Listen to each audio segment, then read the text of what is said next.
Hello, हाय सर्वांना, खूप नमस्कार. आज आम्ही कांदे पातीची भाजी बनवत आहोत.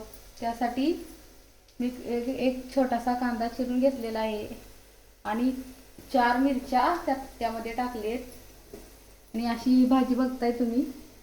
भाजी कांद्याची पात चिरून घेतली छान बारीक. आता मी फोडणी देते बघा.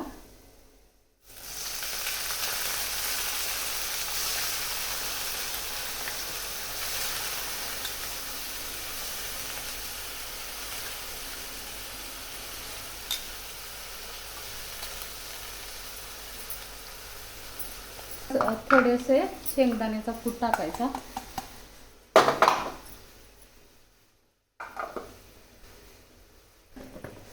मीठ टाकायचं.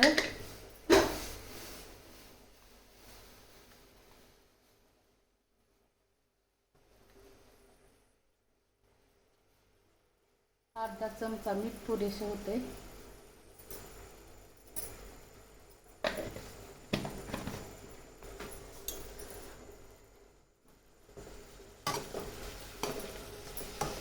छान व्यवस्थित करून घ्यायची.